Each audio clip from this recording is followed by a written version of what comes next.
आज जो हम इस बाइबल स्टडी में उपस्थित है, आप जहीं भी हो, ये लॉकडाउन के समय में परमेश्वर ने जूम के माध्यम से हमें जुड़ाया है। तो मैं देख रहा हूं कि पिछले 2 महीनों से परमेश्वर इस जूम के माध्यम से अपने वचन, परमेश्वर से आया हुआ वचन, स्वर्ग से आया हुआ वचन, the message from the heart of God, परमेश्वर इस लॉकडाउन की पीरियड में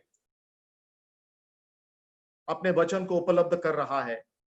और मैं ये भी ऑब्जर्व कर रहा हूं, मेरे अवलोकन ये है कि लॉकडाउन के पहले हमें जितना बाइबल स्टडीज मिले, जब हम असलियत में हम असेंबली को जाते थे, मंडली में जाते थे, उससे भी दुगुना और तिगुना ये लॉकडाउन की पीरियड में हमको बाइबल स्टडीज मिल रहा है। तो कितनी ये lockdown has become opportunity for blessing for God's people. आप समझ रहे हो ना मैं क्या बोल रहा हूँ? तो हम परमेश्वर को धन्यवाद देते हैं। और मैं ये भी कहना चाहता हूं कि मैंने मेरे अनुभव में ये 2 महीने में देखा हूं कि जब जब मैं मैसेज देता हूं जूम में, तो मैं देखता हूं कि अपने अपने घरों में एक मोबाइल किंवा एक लैपटॉप के आजू बाजू में परिवार इकट्ठा होता है। बात सही है। शायद जब हम मंडली में जाते हैं बाइबल स्टडीज के लिए, हम अकेला जाते हैं, लेकिन अभी प्रभु ने ये माध्यम हमें खोल दिया है कि हम हमारे घरों में बैठकर परिवारों के साथ, हमारे परिवारों के साथ हम बैठ करके वचन सुनते। ये बहुत बड़ी बात है। परमेश्वर की स्तुति हो। तो आप अभी सोचिए आपके परिवार के बारे में। ये परमेश्वर जब स्वर्ग से देखता है मसीही कुटुंब को, मसीही परिवार को, अभी भी परमेश्वर हमें देख रहा है। तो हम ये जो पेत्रस की पहली पत्री और इसकी 3रा अध्याय और इसकी पहले से लेकर के 7 वचन तक हम पढ़े हैं, क्या अपने आप को ये लगता नहीं कि जब एक परिवार, एक कंप्लीट फैमिली, जहां पर पति पत्नी विश्वासी है, बच्चे भी विश्वासी है, सब मिलकर के वचन के आजू बाजू में बैठ करके परमेश्वर के वचन सुन रहे हैं, ये कितने आशीर्वादित एक बात है प्रियो। तो हम इस संदर्भ में हम देखे हैं कि जब हमने पेत्रस की पहली पत्री 2 अध्याय की आखिर भाग को हम देखे कि वहां पर पेत्रस लिखता है कि 21 वचन में, 1 पीटर 2:21, 2 अध्याय 21 वचन, और तुम इसी के लिए बुलाए भी गए हो क्योंकि मसीह भी तुम्हारे लिए दुख उठाकर तुम्हें एक आदर्श दे गया है कि तुम भी उसके पद चिन्हों पर चलो। ये 3रा अध्याय, ये 2 अध्याय के आखिर भाग के साथ जुड़ा हुआ है। ये पिछले बार हमने देखा। जिन लोगों ने पिछले बार हमारे साथ नहीं थे, उनके लिए ये रिवीजन है। 2 अध्याय का मुख्य विषय है सबमिशन, आधीनता। तो उदाहरण कौन है हमारे लिए? प्रभु यीशु मसीह। और पेत्रस क्या कहता है? यहां पर लिखता है, साफ लिखता है, इसलिए तुम बुलाए गए हो क्योंकि मसीह भी तुम्हारे लिए दुख उठाकर तुम्हें एक आदर्श दे गया है। मसीह ने हमारे लिए आदर्श दे गया है। तो हमने देखा है कि 2 अध्याय में आधीनता जो है, ये गुण एक विश्वासी के जीवन में प्रदर्शित होना चाहिए। क्या मैं अभी मेरे जीवन की ओर मैं देखता हूं और सवाल पूछता हूं कि मेरे जीवन में क्या सचमुच में एक विश्वासी होने के नाते प्रियो, क्या इस आधीनता का गुण मैं प्रदर्शित करता हूं? ये सवाल पूछना जरूरी है। हमारे 3रा अध्याय के मुख्य विषय पर हम आएंगे, लेकिन प्रभु यीशु मसीह ने क्या आदर्श हमें हमारे लिए छोड़ के गया? आधीन था, सबमिशन, सबमिशन, सबमिशन। आधीन होना ये बहुत कठिन बात है। मेरे स्वभाव में नहीं है, मेरे माइंडसेट में नहीं है, मेरे मेरे मेरे रवैया में नहीं है। विश्वासी हूं मैं, लेकिन आधीन होना किसी नहीं बाबा, वेरी डिफिकल्ट। हम देखते हैं आज ये वास्तविक बात है। लेकिन पेत्रस लिखता है कि मसीह ने हमको आदर्श छोड़ के गया। इस बात पर हम बहुत गौर से मनन करना चाहिए। इसलिए क्यों? तुम भी उसके पद चिन्हों पर चलो। ये देखो, एक डायरेक्ट कमांड है। दिस इज, हम बहुत से बातें करते हैं, सुसमाचार प्रचार करो, लोगों को चेले बनाओ, बट मैं इसके लिए टाइटल दिया हूं, this is the commission for submission. लिख लो आप। हम बाकी सब करते हैं, बाकी कमीशन को फुलफिल करते हैं, लेकिन बहुत रेयरली हम आधीन था हमारे प्रभु यीशु मसीह के आदर्श को देखकर हमारे जीवन उसके अनुकूल में हम लाते हैं। प्रियो, आज मैं ये वर्ड मैं आपके सामने में रखता हूं। प्रभु यीशु मसीह नियम के अधीन बन गया। He submitted to the law, the Jewish law। दूसरी बात, प्रभु यीशु मसीह यहूदी समाज में जब आए, वो नियम को परिपूर्ण किया। जरूरत नहीं था उसको, लेकिन आधीन था। प्रभु यीशु मसीह के आधीन था कि गुण समाज में प्रदर्शन किया, ताकि उसके विरुद्ध कोई उंगली न उठाए। इतना ही नहीं, रोमी सिपाहियों को अपने आप को आधीन बना दिया। और हम देखते हैं भविष्यवाणी जो उसके बारे में लिखे गए थे, भविष्यद्वक्ताओं ने कई सैकड़ों साल पहले उसके अधीन बन गए। और आखिर में आप देखते हैं प्रियो, सबसे मुख्य बात, प्रभु यीशु मसीह ने अपने स्वर्गीय पिता के अधीन बन गए। अधीन था, उसके हाथ में सत्ता था और वो कुछ भी कर सकता था, लेकिन वो बोला कि इस संसार में आने का मुख्य उद्देश्य मेरा ये है कि मैं पिता ने जिस मकसद से मुझे भेजा वो मुझे खत्म करना है। मेरे दिल के हिसाब से नहीं कुछ करना है, नो, मेरे पिता के अधीन था मैं हूं। और इसलिए पेत्रस लिखता है यहां पर, मसीह ने जो आदर्श छोड़ के गया उसके पद चिन्हों पर चलो। प्रियो, आज ये सवाल है, अगर ये अधीनता प्रभु यीशु मसीह ने दिखाया, और इन वचनों में हम पढ़ते हैं 25 वचन तक, he is submission as a suffering servant। आगे हम पढ़ते हैं वचन 23 में, अधीनता बोलो तो क्या? वो शांत रहा। प्रभु यीशु मसीह के जीवन में हम देखते हैं बोलने में बहुत ही वो केयरफुल था। जल्दीबाजी में प्रभु यीशु मसीह ने कुछ बोला ही नहीं। हम बोलते हैं ना, साइलेंस इज गोल्डन। सचमुच में प्रभु यीशु मसीह के जीवन में जब जब वो शांत रहा, वो गोल्डन मोमेंट्स था। जब बोल सकता था वो शांत रहा।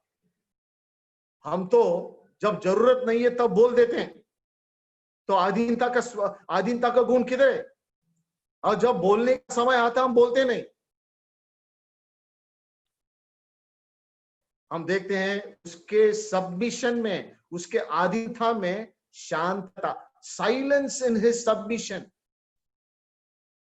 क्या गुण है प्रियो! आज इस बाइबल स्टडी में एक मुख्य सवाल पैदा उठता है, हम विश्वासी लोग हैं, क्या सचमुच में प्रभु यीशु मसीह जो आधीनता का आदर्श हमें दिखा के गया, उसके हिसाब से हम करते क्या? द कमीशन ऑफ सबमिशन, उसके समान उसके पद चिन्हों में चलो। और उसके बाद हम देखते हैं as a suffering servant, as a substitute sacrifice. प्रभु यीशु मसीह के बारे में फिलिपियों की पत्री और उसके दूसरे अध्याय और वचन 3 से लेकर 6 तक, वो नम्र बनकर, दीन बनकर, एक सेवक बनकर, वो आज्ञाकारी होकर के सलीब पर अपने जान दे दिया। प्रियो, इतने नीचे तक गया। ना केवल आधीनता में शांतता, आधीनता में लीन था।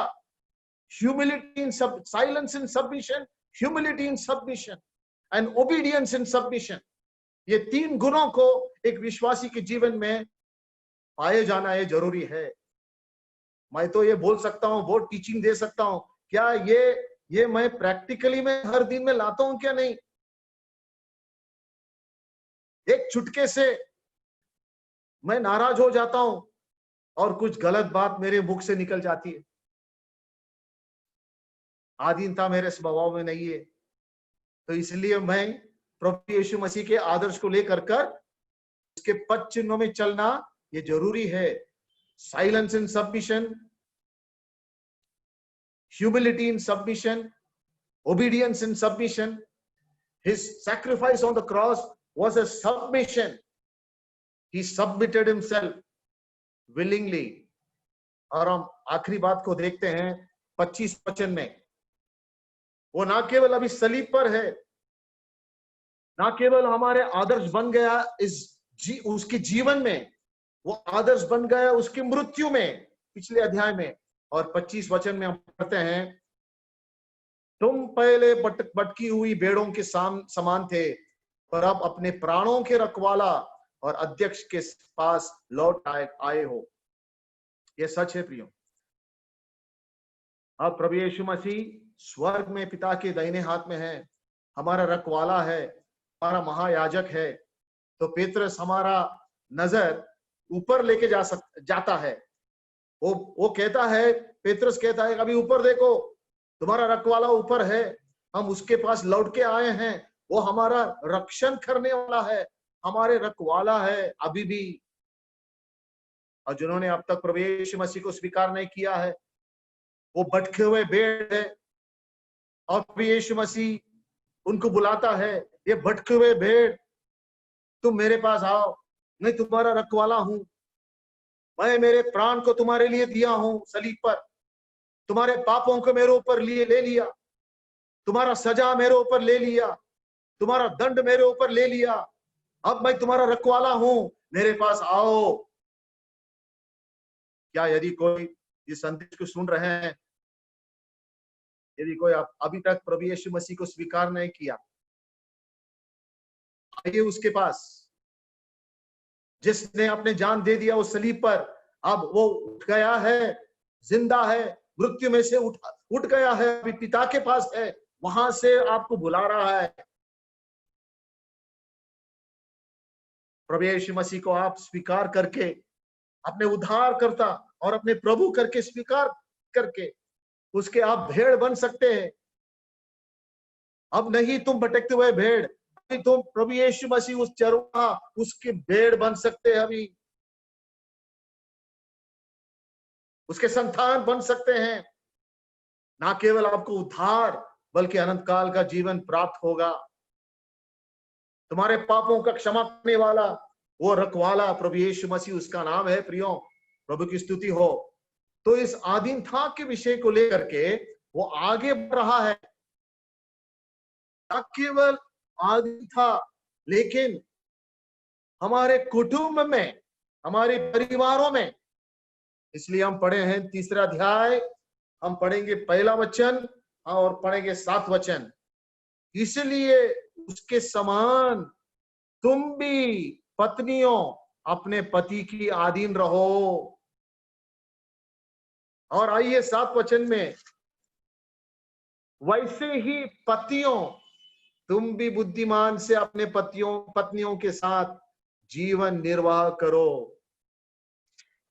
वैसे ही कैसे ही, जैसे ही, वैसे ही बोलो तो क्या, वैसे ही पत्नियों, वैसे ही पतियों, प्रभु यीशु मसीह जैसे ही, प्रभु यीशु मसीह जैसा अधीन हुआ अपने जीवन के हर क्षेत्र में, वैसे ही परिवार में पत्नी और पति इस अधीनता का गुण को प्रदर्शन करना अति अवश्य है। ये पेत्रस लिखता है। एक पारिवारिक जीवन में वो परिवार धन्य परिवार है जहां पर परमेश्वर के सिद्धांतों को वो परिवार मानता है और पालन करता है। सिद्धांत क्या है पारिवारिक जीवन में? पारिवारिक जीवन में भागीदार कौन है? Who are the equal partners? Husband and wife. They are the equal partners. परमेश्वर जो पति पत्नी को एकजुट करता है, जुड़ाता है, ज्वाइन करता है। प्रभु यीशु मसीह ने क्या कहा? अब जो परमेश्वर ने जिनको जुड़ाया वो मनुष्य कोई जुदा नहीं कर सकता। पति पत्नी को मसीह विवाह में, मसीह परिवार में पति पत्नी को जुड़ाने वाले कौन? गॉड। इंसान नहीं जुड़ाता है। इंसान क्या करता है? उसको जुड़ाता है, उसको विभाजन करता है, डिवाइड करता है, लेकिन परमेश्वर ज्वाइन करता है, यूनाइट करता है। आपके जीवन, पारिवारिक जीवन में, मेरे पारिवारिक जीवन में आपके साथ आपके पति पत्नी को परमेश्वर ने जुड़ा आपको,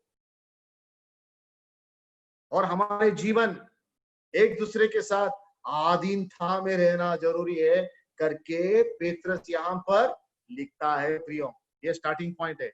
तो इसलिए आज हम इस वचनों को पढ़े हैं, जैसे कि मैंने पिछले बार कहा था प्रियो, कि 1 से 7 तक पारिवारिक जीवन के बारे में, पति पत्नी के जीवन के बारे में, पति पत्नी पतियों और पत्नियों के गुणों के बारे में, जिस प्रकार उनके हर रोज की पारिवारिक जीवन में ये दिखाई देना चाहिए, वो हिसाब से बयान किया है पेत्रस।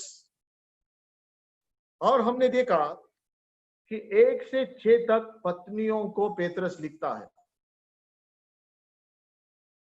और 7 वचन पतियों के लिए। तो मैंने पिछले बार कहा था कि पत्नियों के लिए ज्यादा और पतियों के लिए कम। 6 वचन, 6 आयत पत्नियों के लिए लिखता है और केवल 1 ही वचन पतियों के लिए लिखता है। तो इसका मतलब क्या हुआ कि पत्नी ज्यादा महत्व है परिवार में? क्या पत्नियों के लिए ज्यादा शिक्षण जरूरी है और पतियों के लिए कम शिक्षण जरूरी है? नहीं। हम देखते हैं कि जिस जमाने में पेत्रस रहा करता था, 2000 साल पहले, Peter is an apostle to the Jews, यहूदियों के लिए वो प्रेरित है। पौलुस अन्य जातियों के लिए प्रेरित है। तो पौलुस भी वैवाहिक जीवन के बारे में लिखता है, पेत्रस भी वैवाहिक जीवन के बारे में लिखता है। तो जिस ढंग से पौलुस लिखता है, वो वहां पर पति और पत्नी, विश्वासी पति, विश्वासी पत्नी, विवाह विश्वासी के साथ होता है। वो कंप्लीट बिलीवर्स फैमिली के बारे में पौलुस वही सिद्धांत लिखता है। जबकि यहां पर हम देखते हैं पेत्रस के जमाने में जो समाज में वो रहता था, पेत्रस अपने पत्र को मुख्यतः यहूदी कॉन्वर्ट्स को लिखता है। हम देखते हैं कि बहुत सारे यहूदी लोग जो यहूदी धर्म को पालन करते थे, मानते थे, वो प्रभु यीशु मसीह को स्वीकार करने के बाद, उद्धार के अनुभव में आने के बाद, नया जीवन पाने के बाद, वो उनको एक नया जीवन शैली को जीना जरूरी था। अगर नया जीवन शैली को जीना है, अ न्यू लाइफस्टाइल, उनको पुराने बातों को छोड़ना जरूरी था। और उसी समय हम देखते हैं इस संदर्भ में पेत्रस जब लिखता है, बहुत सी परिवार सुसमाचार सुने, यहूदी परिवार, यहूदी पति पत्नी, और हम देखते हैं कि वो जमाने में उस यहूदी समाज में लोग प्रभु के पास आए, स्वीकार किए, लेकिन ज्यादातर स्त्रियों का, पत्नियों का उद्धार हुआ। आप समझ गए अभी संदर्भ को? तो पेत्रस उन परिवारों को लिखता है जिन परिवारों में जो पति पत्नी अविश्वासी थे।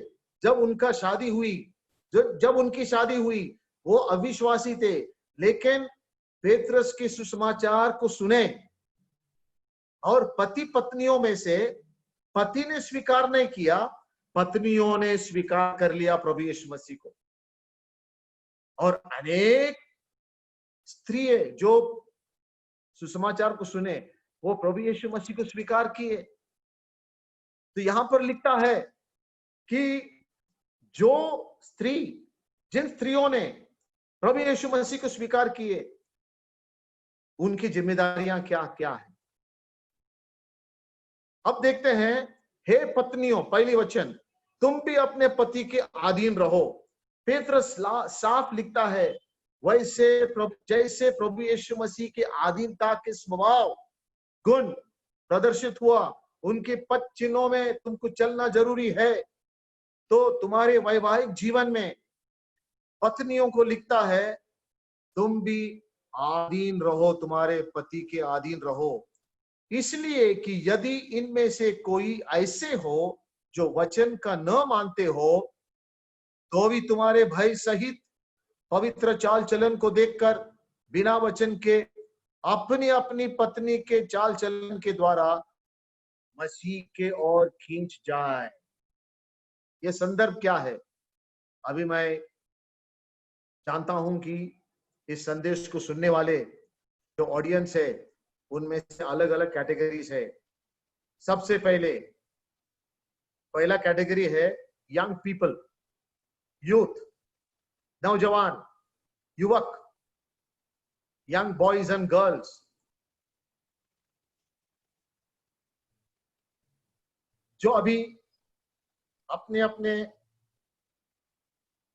समय बढ़ते बढ़ते अपने शादी के बारे में सोच रहे हैं, वो एक कैटेगरी हुआ। विशेष करके यंग गर्ल्स, यंग सिस्टर्स सोच रहे क्या नहीं अपने शादी के बारे में? क्या आपको अच्छा लगेगा? इस सर्कमस्टेंसेस में आने के लिए अच्छा लगेगा? सवाल पूछ रहा हूं मैं यंग गर्ल्स को, है? क्या अच्छा लगेगा कि ऐसा इनमें से कोई ऐसे हो कि वचन को न मानते, ऐसा हस्बैंड अगर आपको मिल गया तो बहुत प्रॉब्लम होएगा, बहुत प्रॉब्लम। ऐसा बहुत यंग गर्ल्स ये प्रॉब्लम गिर पड़े हैं, और एक बार अंदर गए, विवाह शादी ऐसी ऐसी एक मामला है, एक बार अंदर गया तो बाहर निकलना मुश्किल है। अंदर की अंदर ही तुमको वो वेदना, वो दुख को सहन करना पड़ेगा।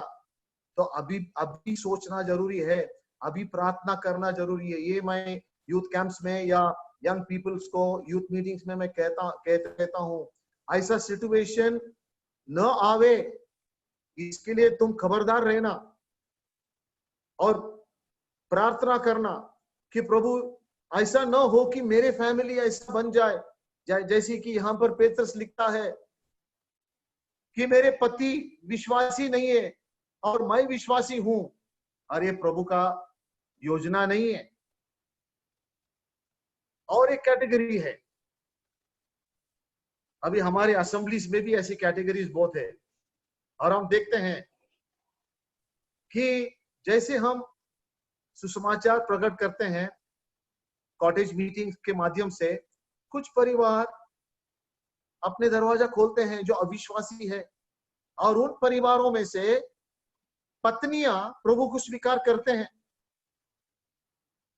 पहला पत्नियां स्वीकार करते हैं, और हम देखते हैं कि कुछ महीने चले जाते हैं, बीत जाते हैं, कुछ साल बीत जाता है, लेकिन पति अभी तक विश्वासी नहीं बना और सुसमाचार अभी सुनते रहा। लेकिन कई सालों के बाद पवित्र आत्मा उनके हृदय में कार्य करने लगता है और वो रिस्पॉन्स देता है। और उसका कारण क्या है? वो प्रभु को स्वीकार कर लेता है। उसके पीछे कारण क्या है? उसकी पत्नी। बात समझ में आया? वो एक कैटेगरी है। तीसरी कैटेगरी है, पहला category young girls, don't get into this situation. Second category families to whom we have witnessed,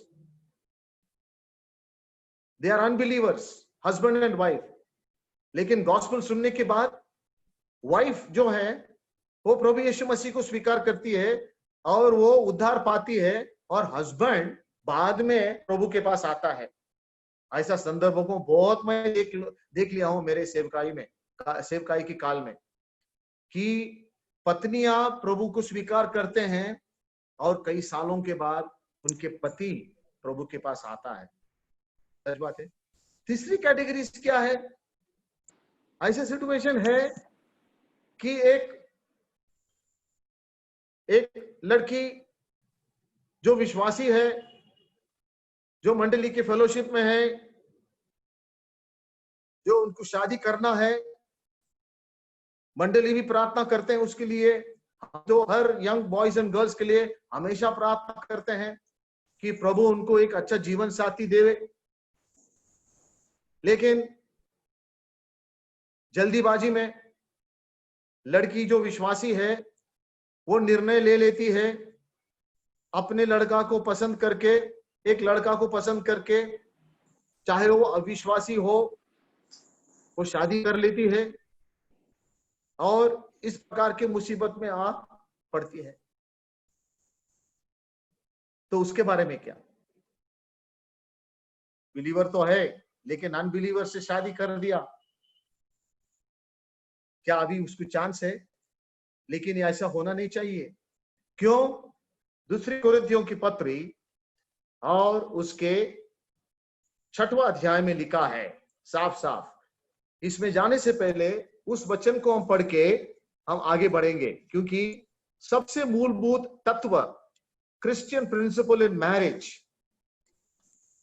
ये हम हमारे बच्चों को सिखाना चाहिए, ताकि आगे करके इस मुसीबत जो अभी सिचुएशन पेत्रस यहाँ पर तीसरा अध्याय में हमको बताया है, वो सिचुएशन में आना जरूरी नहीं पड़े। बराबर है? कुरिन्थियों की दूसरी पत्री और उसके अध्याय 6:14 वचन यंग पीपल के लिए बहुत इंपॉर्टेंट टीचिंग है। मैं समझता हूं कि इस संदेश को बहुत यूथ सुन रहे हैं, और आप प्रार्थना करना कि आपकी शादी के लिए तुम निर्णय लेते हो, डिसीजन लेते हो, गलत कदम उठाना नहीं। तुम्हारे शादी में प्रभु की महिमा अगर होना चाहिए, तुम्हारी शादी में अगर प्रभु की आशीष प्राप्त होना चाहिए, और तुम्हारे शादी में प्रभु के उद्देश्य पूर्ण होना चाहिए, तो क्या करना चाहिए? यहाँ पर देखो वचन 14 में, अविश्वासियों के साथ असमान जुए में न जुटो, क्योंकि धार्मिकता और अधर्म का क्या मेल जोल है, या ज्योति और अंधकार की क्या संगति, और मसीह का बलियाल के साथ क्या लगाव, या विश्वासी के साथ अविश्वासी का क्या नाता, और मूर्तियों के साथ परमेश्वर के मंदिर का क्या संबंध, क्योंकि हम तो जीवते परमेश्वर के मंदिर है, जैसा परमेश्वर ने कहा है, मैं उनमें बसूंगा और उनमें चला फिरा करूंगा, और मैं उनका परमेश्वर हूंगा और वे मेरे लोग होंगे। इसलिए प्रभु कहता है, उनके बीच में से निकलो और अलग रहो, और अशुद्ध वस्तु को मत छुओ, तो मैं तुम्हें ग्रहण करूंगा और मैं तुम्हारा पिता होऊंगा और तुम मेरे बेटे और बेटियां होंगे। यह परमेश्वर सर्वशक्तिमान प्रभु परमेश्वर का वचन है। तो ये नियम पालन करना जरूरी है विवाह में। तो आइए हम आते हैं अभी मुख्य मुद्दे पर। वचन पहला अध्याय दूसरे वचन, पहले दो वचनों में हम देखते हैं पेत्रस लिखता है, इसलिए कि यदि इनमें से कोई ऐसे हो जो वचन को न मानते हो, तो भी तुम्हारे भय सहित पवित्र चाल चलन को देखकर बिना वचन के अपनी अपनी पत्नी के चाल चलन के द्वारा खींच जाए, प्रभु के पास खींच जाए। अभी बहुत बार इस वचन को हम एक अविश्वासी पति के साथ जो रहने वाली जो विश्वासी पत्नी, उसके बारे में हम हमेशा मैसेज देते या हम बोलते कि भाई एक विश्वासी पत्नी जो है, यदि वो उसके पति अविश्वासी हो, वो क्या करना चाहिए? उसके अधीन रहना चाहिए। लेकिन यहां पर हम देखते हैं कि पति विश्वासी हो या अविश्वासी हो, यहां पर एक विश्वासी पत्नी के लिए जो क्वालिफिकेशंस, जो आवश्यक गुण जो है यहां पर जिक्र किया गया है, ये थोड़ा सा डिटेल में हमको देखना जरूरी है।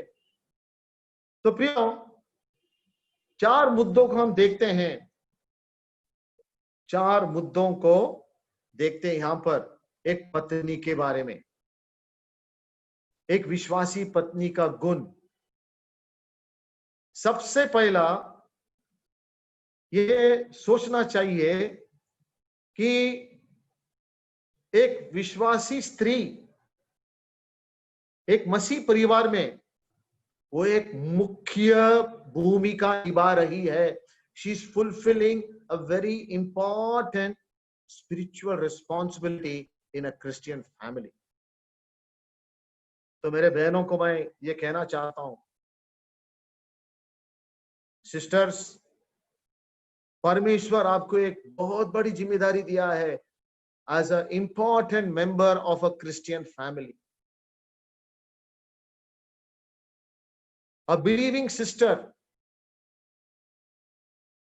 when she is married, God enables her to establish a Christian home with her husband. She has an important responsibility, and वो जिम्मेदारी निभाने के लिए परमेश्वर उसको अनुग्रह देता है, परमेश्वर उसको गाइडलाइंस देता है, परमेश्वर उसको शक्ति देता है, ज्ञान देता है, और सारे बातों में परमेश्वर उसको मार्गदर्शन दिखाता है कि अपनी परिवार में जब एक स्त्री, एक विश्वासी स्त्री अपने बारे में सोचती है, कभी मैं एक पत्नी हूं, मैं एक मां हूं, मैं इस परिवार के एक पार्टनर हूं, मेरे रोल्स क्या है, मेरी जिम्मेदारी क्या है। हाँ, हो सकता है गलती हो सकती है कभी कभी, लेकिन परमेश्वर जब सही मार्ग दिखाता है, वो सही मार्ग न केवल वो दिखाता है, लेकिन वो सही मार्ग में चलने के लिए वो ताकत देता है। हम गिर जाते हैं कभी कभी, लेकिन प्रभु कहता है नहीं, ये सही मार्ग में ये चलो, मैं तुम्हें मदद करूंगा। प्रभु अपने दिए हुए पैटर्न फैमिली के लिए, वो गाइडलाइंस को पालन करने के लिए प्रभु ताकत देता है, प्रभु अनुग्रह देता है। प्रभु को मालूम है कि फैमिली को चलाते चलाते हम गलतियां कर बैठते हैं, लेकिन प्रभु चाहता है कि नहीं, ये मेरे कुटुंब है, एक मसीह परिवार मसीह के लिए है, मसीह ने एक परिवार को चुन के लिया है, हमारे परिवार मसीह का है, और मसीह का उद्देश्य, मसीह का जो प्लान्स हमारे परिवार में फुलफिल होना, उसी में हमारे आशीष है, उसी में हमारे फायदा है। तो सबसे पहले मैं एक पत्नी, एक विश्वासी पत्नी की जो भूमिका कहां से शुरू होता है? आधीनता से। तो पेत्रस इन 6 वचनों में आधीनता क्यों दिखाना चाहिए, ये सवाल है ना। अभी कुछ लोग बोलेंगे क्या अभी हम तो मॉडर्न जमाने में हैं, आप क्या आधीनता के बात करते हो? We are coequals in marriage, why should I be submissive to my husband? मेरे पति के अधीन में क्यों रहूं?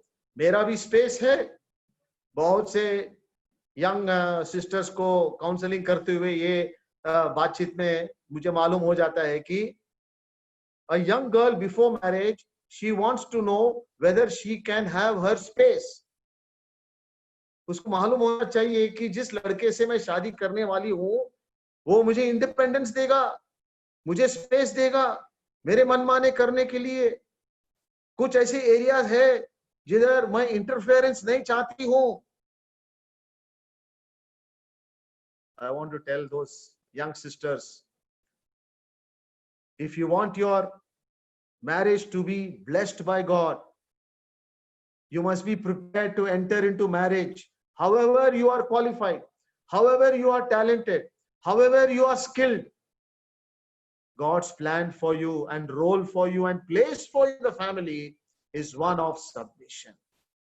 If you pray and ask the Lord for a godly life partner, the Lord will tell you, are you willing to be submissive?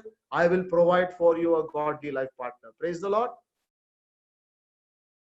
अगर हम परमेश्वर के पैटर्न को सबमिट करने के लिए, ओबे करने के लिए तैयार है और हम प्रार्थना करते प्रभु मुझे एक लाइफ पार्टनर दे दे, तो प्रभु जरूर देगा। तो 4 मुद्दे हैं जहां पर सबमिशन, एक पत्नी जो उसकी जो गुण है आधीनता का गुण, क्यों 4 मुद्दे हैं, 4 जवाब है क्यों एक पत्नी को आधीनता में रहना प्रभु ने कहा है। तो सबसे पहला हम देखते हैं कि एक परिवार में एक पत्नी जब अपने जीवन में, एक पारिवारिक जीवन में रहती है, तो हम देखते हैं प्रियो कि सबसे पहला she is under observation. She is under observation, ये लिख के लो। एक पत्नी को बहुत बारीक से अवलोकन किया जाता है। जब परमेश्वर एक पति पत्नी को जुड़ाता है एक पारिवारिक जीवन में, she is under the observation. 4 प्रकार के ऑब्जर्वेशंस है, 4 प्रकार के क्षेत्र से उसका निगरानी है, 4 प्रकार के ग्रुप्स उसको निरीक्षण करते हैं। A wife is the most observed person in the family. Am I right? कभी कभी शादी के पहले पति हीरो बनने को कोशिश करता है, लेकिन शादी के बाद पत्नी हीरोइन बनती है। She is the most observed person. So मैं बोलता हूं अगर सबसे ज्यादा अवलोकन एक पत्नी को ऊपर है तो कितना केयरफुल रहना चाहिए एक पत्नी। कौन कौन ऑब्जर्व करता है? नंबर 1, सबसे पहला she is observed by her husband. Number 2, she is observed by her children. Number 3, she is observed by her society. सबसे पहला अवलोकन कौन करता है? उसके पति। एक पत्नी के जीवन का करीब से निगरानी, अवलोकन, निरीक्षण उसके पति करता है। हर दिन शी इज अंडर ऑब्जर्वेशन। उसके बच्चे करते हैं उसको ऑब्जर्वेशन। समाज उसके अवलोकन करती है।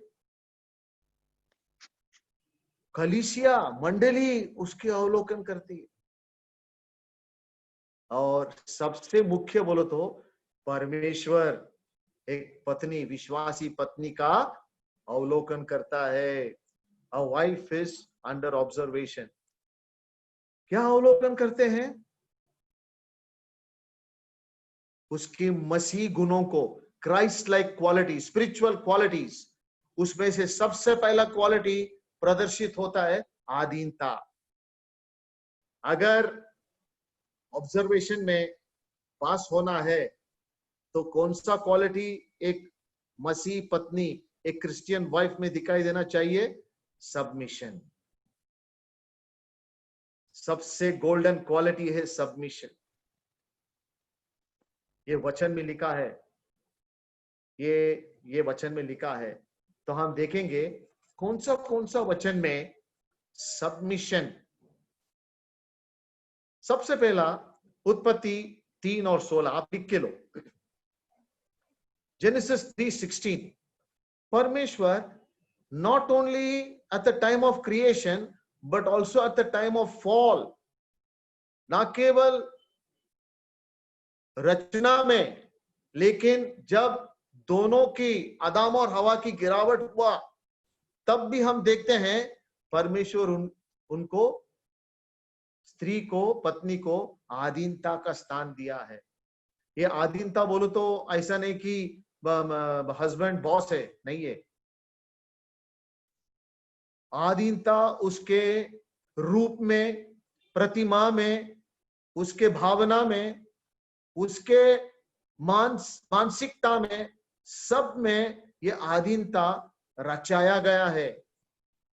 The nature of submission is in the DNA of a woman because she is made from man. Okay, now you turn to 1 Corinthians chapter 14 and verse 32. आधीनता कलीसिया में, कोलोसियों की पत्री और उसके 3रा अध्याय 18 वचन में आधीनता पति के प्रति, एक पति की आधीनता, लेकिन प्रभु में।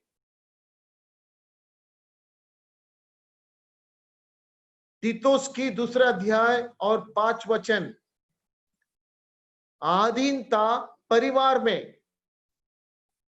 क्यों? पारिवारिक जीवन में एक साक्षी समाज में जाता है। और एफिसियों की पत्री अध्याय 6 और 22 में आधीनता प्रभु में। तो या अगर तुम विश्वासी पत्नी हो, ये आधीनता का जीवन सबसे इंपॉर्टेंट है।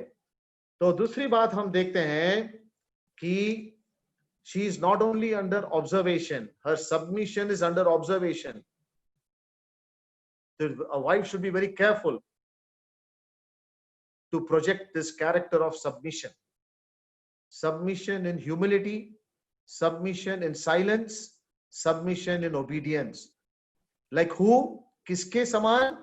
कौन आदर्श है? आधीनता का आदर्श हमारे प्रभु यीशु मसीह। दूसरी बात हम देखते हैं, उसकी आधीनता इसलिए कि ये उसके लिए एक जिम्मेदारी। Not only she is under observation, she has an obligation. अगर उसकी पति को प्रभु में लाना है, अगर उसके पति अविश्वासी है, तो पारिवारिक जीवन में संतुलन नहीं है, तो ये बहुत एक अर्जेंट काम है जो अपने अविश्वासी पति को प्रभु में लाना। ये होता है, ये वचन, ये पेत्रस ने लिखा है कि एक पत्नी की साक्षी की वजह से, उसके आधीनता के गुण प्रदर्शन होने के वजह से पति प्रभु के पास आता है, पति का उद्धार हो जाता है। शब्दों से नहीं, यहां पर लिखा है, तो भी तुम्हारे भय सहित पवित्र चाल चलन को देखकर बिना वचन, बिना शब्द, बहुत बार हम देखते हैं कि पत्नी कुछ ज्यादा ही बोल देती है, ज्यादा सुसमाचार सुना देती है।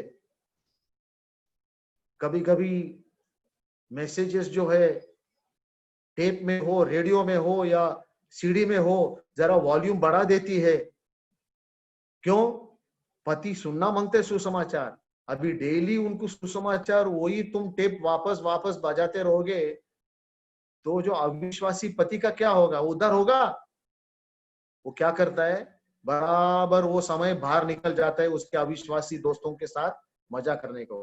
वो बोलते हैं कि मैं, मेरी कैसी बीवी है, रोज वही वही टेप सुनना पड़ता है। यहाँ पर क्या लिखा है? एक अविश्वासी पति को तुम्हारे शब्दों का जरूरत नहीं है। एक अविश्वासी पति को he doesn't require your message from your lips, he looks at your life। तुम्हारे वास्तविकता का जीवन को देखता हो। क्या देखता है? तुम्हारे भय सहित पवित्र चाल चलन। प्रियो, इसके साथ साथ मैं ये भी कहना चाहता हूं, वो विश्वासी पति पत्नी हो, अगर ये विश्वासी पत्नी के जीवन में से, उसके चाल चलन में से अगर एक पति प्रभु के पास आ सकता है, हम क्यों विश्वासी पत्नी के बारे में बात करते हैं? तुम्हारा और मेरे जीवन में भी ये हो सकता है। अगर एक अविश्वासी पति अपने विश्वासी पत्नी की चाल चलन को देखकर प्रभु के पास आ सकता है, तो ये भी हो सकता है कि तुम्हारे और मेरे जीवन में से भी कोई भी अविश्वासी हमारे चाल चलन को देखकर प्रभु के पास आ सकते हैं। ना कि हमारे शब्दों से। हम बहुत कुछ कह सकते हैं, लेकिन लोग हमारे शब्दों को नहीं देखते, हमारे शब्दों को नहीं सुनते, हमारे जीवन शैली को देखते, हमारे जीवन चाल चलन को देखते। और हमारे जीवन के चाल चलन को देखने के बाद उसमें से जो साक्षी उन पर प्रभाव होता है, उनको प्रभु के पास वो खींच लेता है। बहुत बार होता है कि हम बोलते हैं लेकिन हमारे चाल चलन और हमारे शब्दों में मैचिंग नहीं है। पेत्रस क्या कहता है? तुम्हारे चाल चलन मसीह जैसा हो। जब से प्यारा यीशु आया, मेरा जीवन बदल गया। जब से मैंने मसीह को पाया, मेरा जीवन बदल गया। अगर बदला हुआ जीवन प्रभावशाली हो, मेरे जीवन से मसीह दिखाई देता हो, तो वो काफी है कि एक इंसान को मसीह के पास खींचने के लिए। Praise the Lord. बहुत बार हम सुसमाचार सुनाते सुनाते सुनाते तो अन्य जाति के लोग क्या कहते हैं? भाई क्या बोलता है तुम, तुम्हारे जीवन में मुझे दिखता नहीं है, तुम बोलते हो एक और तुम्हारा जीवन अलग। That means in Christian life, if we have to have an influence on the unbelieving world, we have to walk the talk. सिर्फ टॉकिंग नहीं है, वॉकिंग। हमारा चाल चलन, walking, our walking, our walk, our चाल चलन, उसमें ज्यादा पावर है लोगों के ऊपर प्रभाव डालने के लिए, ना केवल सुसमाचार बोलने का, नया जीवन को दिखाने का। यदि कोई मसीह में हो, वह नया सृष्टि बन गया है, पुराना सब बीत चुका है, सब कुछ नया हो गया है। क्या सचमुच में नया हुआ है? पुराने बातें बहुत है ना, इसलिए लोग मसीह के पास आते नहीं। ये हम विश्वासियों के लिए भी यहाँ पर एक सबक है। किसी को जीतना है प्रभु यीशु मसीह में, जो उसको हमारे जीवन में बदला हुआ जीवन से हम जीत सकते हैं। और तीसरी बात, ना केवल उसकी जिम्मेदारी है अपने जीवन से, हम देखते हैं तीसरी बात एक अवसर है। She has an opportunity. Number 1, she is under observation. Number 2, a believing wife has a response, she has an obligation. Number 3, she has an opportunity. उसको एक अवसर है, एक मौका है अपने पति को प्रभु में लाने के लिए। वो कहती है कि मैं उद्धार पाई हूं। This is for a genuinely born again woman. God will answer her prayer. There have been many cases I know. I've been involved in families where a dear sister has accepted the Lord first. She is from a Hindu family. Many Hindu converts we know in their homes. Sisters have come to the Lord, and because of their lives, their testimony, their husbands have come to the Lord later. There are many sisters who are strong believers, but their husbands have still not come to the Lord. And we are praying, and God will now has started working in their husband's life. There have been changes in their husbands, and they will soon make a full commitment to the Lord. Dear brothers and sisters, ये जो है a believing wife in a Christian home, she is under observation. Number two, she has an obligation. It is her responsibility. Number three, she has an opportunity. उसको एक opportunity है, उसको एक अवसर है, एक मौका है अपने पति को लाने के लिए। चौथी बात जो है, she wears a spiritual ornament. आजकल यहाँ पर देखते हैं ना कि यहाँ पर लिखा है, तुम्हारा श्रृंगार, तुम्हारा अलंकार दिखावटी न हो, अर्थात बाल गूंथना, सोने का गहना या भांति भांति के कपड़े पहनना, वरन तुम्हारा छिपा हुआ और गुप्त मनुष्यत्व, नम्रता और मन की दीनता की अविनाशी सजावट, वो सही अलंकार है, वही सही ऑर्नामेंट है, से सुसज्जित रहे, क्योंकि परमेश्वर की दृष्टि में इसका मूल्य बड़ा है। एक विश्वासी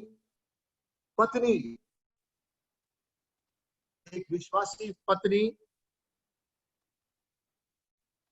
नकली नहीं होती, बनावटी नहीं होती। बाहर की सजावट जो है वो बनावट है, वो दिखावटी है। किसको दिखाते हैं? आजकल बहुत आर्ग्यूमेंट्स हो रहे हैं ना, believers can they wear gold, believers can they do this, लेकिन यहाँ पर inner beauty, outer beauty, inner beauty, outer beauty. हम क्या देखते हैं यहाँ पर? मुद्दा यह है कि एक विश्वासी पत्नी अपने गुणों को प्रदर्शित करती है। किसको करती है? समाज को, पति को, परिवार को, दुनिया को। किसको हम हमारे ब्यूटी प्रदर्शन करते हैं? आर्ग्यूमेंट्स बहुत होते हैं, ये पहनना क्यों पहना? Because a Christian wife or a Christian youth or anybody who is a believer, we are not after fashion of the world. Our outer beauty is not our priority. यहाँ पर पेत्रस बहुत अच्छे अच्छे सिद्धांतों को हमको सिखाता है प्रियो। We are exhibiting not our outward beauty. यहाँ पर गोल्ड पहनना क्या नहीं, ये सवाल नहीं है, ये आर्ग्यूमेंट नहीं है, इसमें जजमेंट किसको करना नहीं है, लेकिन सवाल ये है कि हमारे ब्यूटी आउटवर्ड होना या इनवर्ड होना। यहाँ पर पेत्रस जवाब देता है 4 वचन में, तुम्हारी सुंदरता, छिपा हुआ और गुप्त मनुष्यत्व, नम्रता और मन की दीनता, ये केवल एक स्त्री के लिए नहीं है, हम सब के लिए लागू है। क्योंकि परमेश्वर के दृष्टि में, अगर कोई इसमें आर्ग्यू करे तो कोई भी इसमें मर्यादा दिखा नहीं सकता है कि ये लिमिट है, ये करो वो करो। हाँ, वचन में लिखा है सुशीलता, शीलनता और अलंकरण के बारे में। कहाँ हमको लाइन ड्रॉ करना है, ये हमको तय करना है। मैं तुम्हें बोलूंगा नहीं, तुम मुझे मत बताओ, क्योंकि परमेश्वर की दृष्टि में प्रियो, पेत्रस हम सबको बताता है, या विश्वासी पत्नी हो, या एक विश्वासी पति हो, या विश्वासी यंग पर्सन हो, हम जो कुछ करते हैं परमेश्वर की दृष्टि में, क्या हम उसके मूल्यता देखते हैं परमेश्वर की दृष्टि में? अगर हम ये सोचते हैं ये सब जो गुण है ये इनर ब्यूटी दिखाती है परमेश्वर की दृष्टि में, हम मनुष्य की दृष्टि में नहीं है, परमेश्वर की दृष्टि में। अगर मैं सोचता हूं कि मैं परमेश्वर की दृष्टि में कैसा जी रहा हूं, ऑटोमेटिकली ये सब कंट्रोल में आ जाएगा। Praise the Lord. अभी मेरे को आप जवाब दो, अगर सचमुच में परमेश्वर की दृष्टि में मैं जीता हूं, बाकी बाहरी सौंदर्यता अलंकरण मुझे जरूरत नहीं है। देखिए नीति वचन में एक एक एक एक सुभक्ति का जो स्त्री, उसके जो वस्त्र वो कैसा होना चाहिए, एक दो वचन वहां से मैं पढ़ूंगा आपको। मैं पढ़ रहा था और मुझे बहुत देर के बाद ये समझ में आया, ये जो प्रोवर्ब्स 31 में जो लिखा है ये सचमुच बहुत ही हमारे लिए सुंदर वचन है।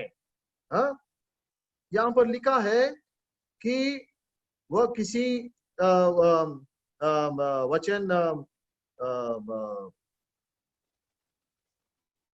22,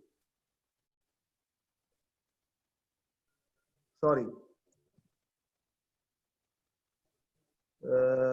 वर्सेस 25, वह बल और प्रताप की वस्त्रों को पहने रहती है।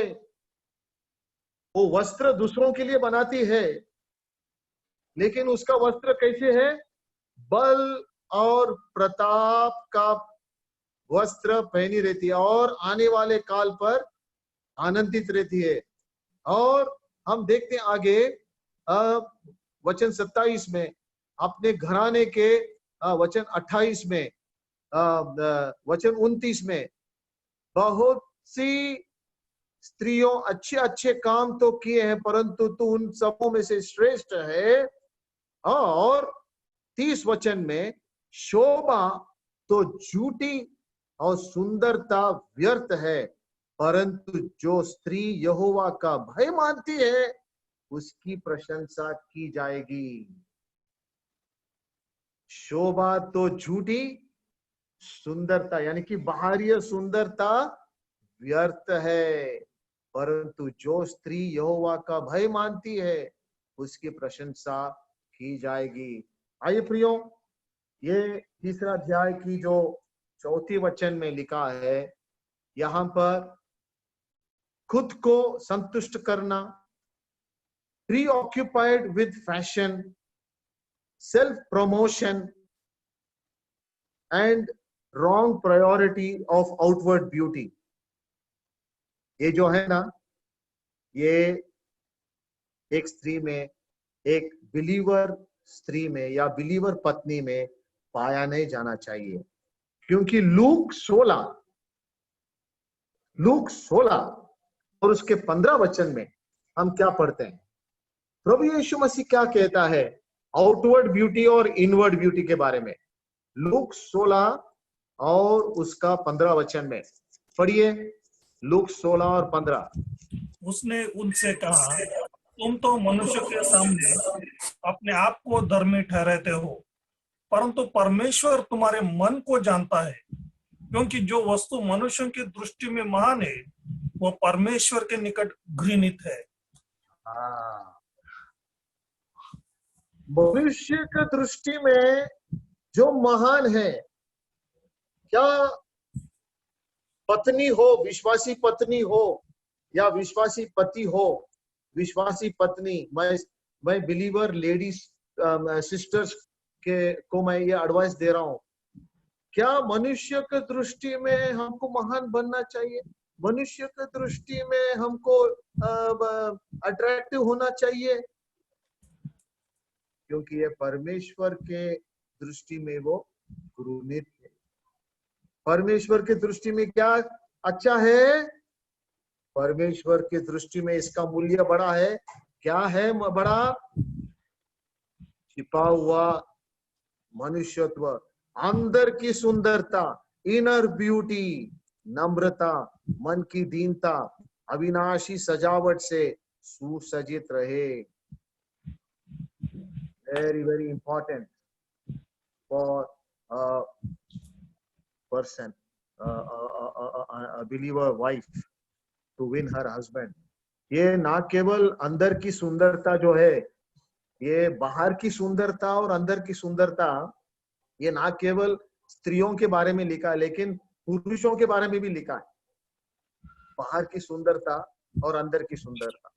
परमेश्वर अंदर की सुंदरता देखता है, लेकिन मनुष्य बाहर की सुंदरता देखता है। तो हम क्या करते हैं? बाहर की सुंदरता हम मनुष्य को दिखाते हैं, लेकिन अंदर की सुंदरता हम परमेश्वर को दिखाने के लिए कुछ नहीं है। अरे भाई, हम सोचना चाहिए ना, अंदर की सुंदरता परमेश्वर को दिखाना है। परमेश्वर की दृष्टि, परमेश्वर भी, उसकी भी दृष्टि में हमको जीना है ना। क्या हम मनुष्य की दृष्टि में जिएंगे बाहरी सुंदरता दिखाने को? क्योंकि मनुष्य जो है, अंदर की सुंदरता उसको दिखता नहीं है, बाहर की सुंदरता ही दिखता है। तो ऐसा कौन सा मनुष्य था, आप बोलो, जो बाहर की सुंदरता देख रहा था? तो एक बहुत बड़ा प्रॉफिट था, वो भी इस जाल में फंस गया। कौन था, बोलो? और परमेश्वर उसको बोलना पड़ा कि भाई तुम बाहर मत देखो, अंदर देखो। हमें तो बाहर देखता ही नहीं। बोलो बोलो, कौन था वो? इसको पकड़ो ना। तो शमूएल। हाँ, कौन जवाब दिया? कौन जवाब दिया? जैस या जैस। Yes, very good. पहला सामुएल 16:7 को देखो। सामुएल भी बाहर का सुंदरता को देख के फंस गया, और वो स्त्री का नहीं देखा, एक मनुष्य का सुंदरता। वो सामुएल को 16:7 में परमेश्वर सामी को बोलता है कि भैया तुम बाहर क्यों देख रहे हैं? मैं तो बाहर कभी देखता नहीं है। अगर परमेश्वर बाहर का सुंदरता नहीं देखता है, तो कौन सा सुंदरता देखता है? अंदर की भीतरी सुंदरता को देखता है। तो सामुएल को बताता है परमेश्वर, तुम बाहर मत देखो, क्योंकि तुम बाहर देखेगा तो मैं वो आदमी को चुनेगा नहीं, मैं अंदर देखता हूं। तो कौन सा वचन बोला मैंने? पहला सामुएल 16 अध्याय, पहला सामुएल 16 अध्याय, और उसका कौन सा वचन है? 7 वचन देखो। परमेश्वर क्या बोलता है सामुएल को? परंतु यहोवा ने सामुएल से कहा, ना तो उसके रूप पर दृष्टि कर और ना उसके कद की ऊंचाई पर, क्योंकि मैंने उसे अयोग्य जाना है। क्योंकि यहोवा का देखना मनुष्य सा नहीं है। मनुष्य तो बाहर का रूप देखता है, परंतु यहोवा की दृष्टि मनुष्य का हृदय पर रहती है। तो इसलिए प्रियो, इस संदेश को जब हम समाप्त करते हैं, इन मुद्दों को हमने देखे हैं कि एक विश्वासी पत्नी परिवार में बहुत मुख्य जिम्मेदारी निभाती है। थोड़ा समय, थोड़ा 5-10 मिनट ज्यादा हो गया, लेकिन ये सोचने की बात है, ये सबके लिए मैसेज है। तो number 1, believer wife in the family, she is under observation. A believer wife, she has an obligation. A believer wife, she has an opportunity to witness. And also a believer wife has not outward beauty, but inward beauty. That is called the ornament of a meek spirit. एक विश्वासी स्त्री, एक विश्वासी पत्नी, अवलोकन, लोग उसको अवलोकन करते हैं, उसके अधीनता को। एक विश्वासी पत्नी उसको एक जिम्मेदारी है अपने परिवार में, ना केवल उसके पति लेकिन उसके बच्चे भी प्रभु में आए।